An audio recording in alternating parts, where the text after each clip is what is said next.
You know what time it is? Cologne time. Oh man, I love these quick spin transitions. Now to the show floor. Almost there, but no GPU yet. We'll see. Ladies and gentlemen, soon I'm going to see the Nvidia Rtx panel. Wow, so that is the new RTX from Nvidia. Pretty exciting stuff, but let me explain everything to you right after this. The new Mastercase MK750 keyboard comes with a comfortable magnetic wrist rest, beautiful RGB light bar on the perimeter, and per-key lighting control with a variety of Cherry MX switches and a bottom Type-C connection. Cooler Master doing it right. Check it out below. So here's a funny thing, my name tag is spelled wrong. Usually my last name is misspelled, but first time it's my first name that's misspelled. And how do you say it, Kyle? Demerdy. Demerdy. I'm Demerdy for today. Demerdy. Demerdy. Everyone put Demerdy in the comments. Just nothing but Demerdys. No. Do you know Jensen Wang?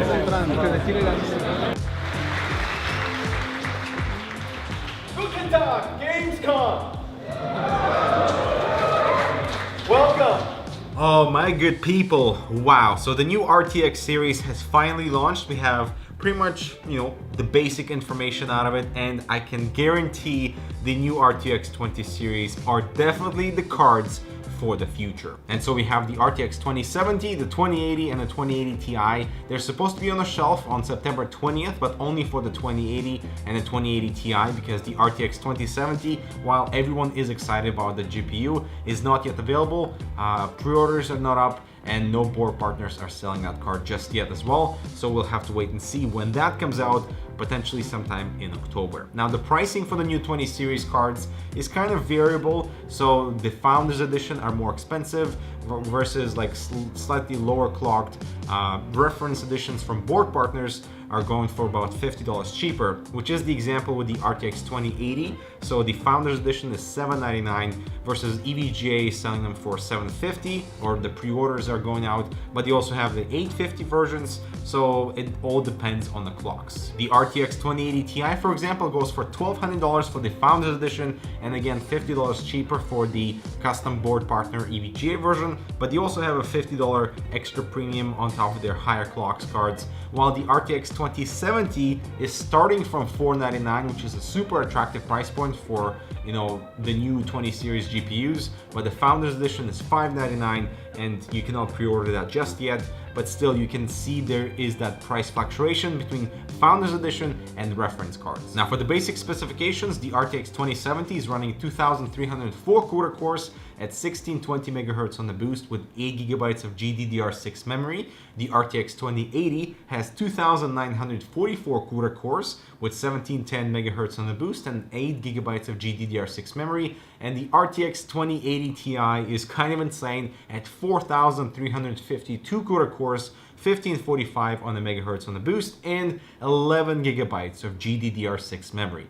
Insane. And obviously we'll find out how they perform in games versus the previous Pascal architecture, but the new Turing architecture seems promising because of the new RTX platform. And this is pretty exciting because now we have new hardware on the actual die that handles specific tasks with regards to AI and ray tracing. So we have new Tensor cores and new RT cores that will handle those particular tasks very well, and while we still have the regular graphics pipeline through CUDA cores and it handling compute very well. And these new Tensor cores and RT cores seem to be so important to move the whole visual industry forward within gaming, because that way we can have photorealistic, life realistic light reflections, right, refractions within your scene. So it is based on texture, based on other objects within your environment, and that is pretty amazing to see in some of the demos that they've showed, like Battlefield 5, and actually seeing fire reflecting off a hood of a metal car,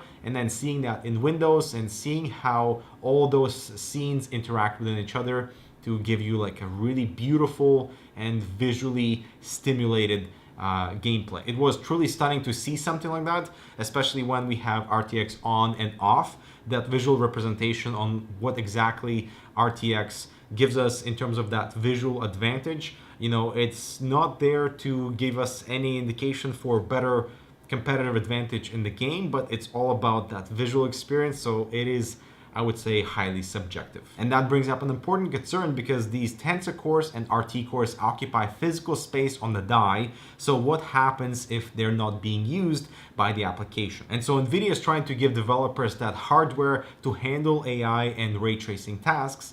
And so it is almost like reliant on developers' buy-in for RTX to be successful. And one relevant example I can give you is with QuickSync support with Adobe Premiere and how it's been so slow to get adopted by such a popular program within, with the PC space. And so it also brings up the concerns of RTX adoption in the future. Another example is AMD True Audio, which was an actual also function block that's built in onto the die, but game developers didn't use it, and therefore it was wasted and almost dead on arrival. And so this entire MTX ecosystem with the 20 series cards is kind of the future of graphics cards because of that visual advancement that we get with light interaction within your scene, but it is highly dependent on developers' buy-in with MTX and them using that platform to build into their games. And right now I think we have about 21 games that they've said that Nvidia said will come with MTX support,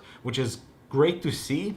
But we need to see that on a much larger scale because right now it's such a new technology that's looking so far ahead that the consumer ends up paying for the cost of that adoption. Now, one tiny concern arises from seeing the demos like the Iron Man suit where he's all dressed up in this like really shiny metal, is that everything becomes a little bit too shiny. And I understand from a point of a demo that it's awesome to see how that texture is interacting with the light that is in the scene. I just hope that game developers don't push that too far and make everything super shiny so that everything can be reflecting light, because not only will that be just a huge hindrance to performance on the GPU most likely, but also it might look too fake when it's like too shiny and too reflective.